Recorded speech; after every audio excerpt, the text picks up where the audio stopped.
Happy New Year, everybody. This is a great time of year. A lot of people are getting motivated, and therefore, a lot of people are out there looking for the right personal trainer or the right health coach for them to carry them to the next level and beyond. And I commend you on doing that because, as I say a lot, having the right coach makes all the difference in the world. I highly recommend having a coach who really understands your body and your body's needs. Now, all that said, I have hired so many health coaches and personal trainers over the years for multiple different groups that I've worked for in directorial positions. And I have really had the opportunity to interview a lot of coaches and also be a part of writing their exams as well with the American Council on Exercise. And so I really have a good understanding of the way personal trainers think and what are some things to look out for and what are some red flags that you want to watch out for as well when you're interviewing and talking with personal trainers, okay? So let me give you some insight here that I think is going to help you a lot in making the right choice.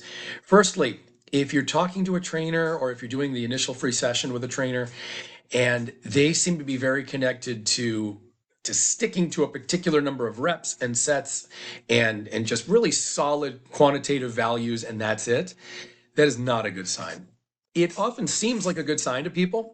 I've seen a lot of people say, oh, I met this trainer and he's got a solid way to do it. And he says, it's got to be 10 reps and it's got to be 3 sets and got to be oh boy, run, head for the hills if you hear that. Because a true coach who really understands exercise science understands that your body is going to vary from day to day, no matter how accurate your sleep, your hydration, your meal planning, etc. When it comes to the exercise prescription, we come in with a plan, certainly. We come in with a plan. But every value in that plan has a standard deviation of accuracy. So if we tell you it's got to be, 4 sets and you're going to do 8 repetitions with 60 pounds or whatever the numbers may be, all of that should be subject to change based on your performance, based on everything from your breathing pattern and how smooth and your ventilation is, to how steady all your supportive muscles are, your form, your technique, your heart rate. There's so many factors that we have to be looking for to really figure out, are we over conditioning any part of the body? Or are we perhaps even under conditioning? Are we not really at the intensity levels that we thought these numbers were going to give us? So long story short, if you talk with a personal trainer, if you do the free session and you're basically hearing that they seem very solidly connected to just plugging in certain numbers and that's it, I would head for the hills. I would say that is not, it's a very linear kind of thinker. That's not a good coach. A good coach understands that no matter how big and structured of a plan they have going in, is that once you're there in the moment, things change. I think of it kind of like when they shoot a movie, right? They go in with a script and the director has a certain vision and then they have to see how are these shots actually turning out. And if they're not quite right, then you make changes. You start changing the script. Something doesn't feel right. It's the same thing in exercise prescription. And that's a really important takeaway. All right, so that part aside, let's talk about progression. What I would do if you're interviewing personal trainers or meeting with someone for a fitness screening and evaluation, what I would do is ask them about progression. Ask this question, say, where do you get the information, the data points to figure out when I need to be progressing and where? When I need to either go to higher heart rates or perhaps even regressing and going to lower heart rates, when my rest periods need to change. Even when my water intake during the workout might need to change. Durations, intensities. How do you know when we need to make changes? What are we looking for? And if they just say something really simple, like, well, it seems like if you're breathing too hard, then we'll bring the weight down.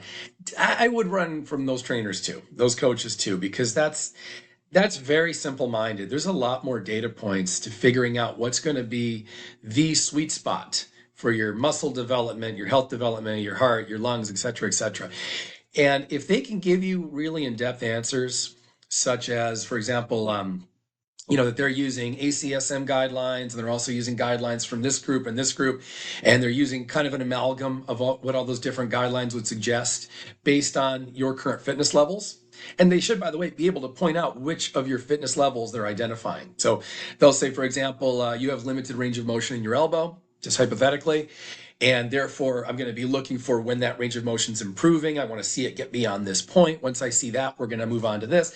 They should be able to give you that pretty early on. They should have that insight pretty soon after meeting you, talking with you, and doing a little bit of fitness testing.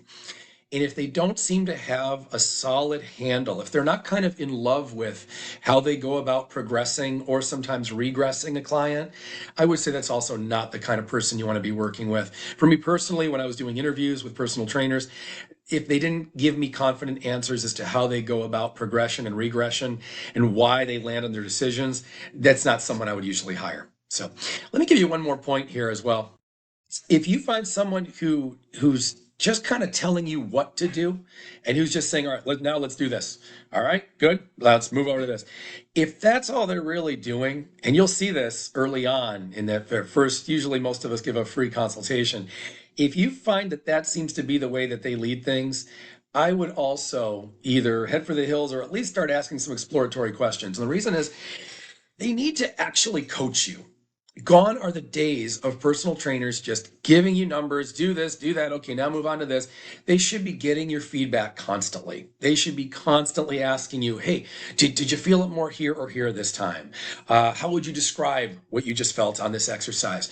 Believe me, those questions might seem kind of annoying because I know a lot of us just want to hurry up and get through it and not have to think too much about it.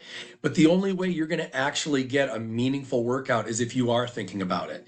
And it's up to your coach or your personal trainer to get your mind to connect with your muscles, your energy systems, your breathing, with every little thing going on inside you.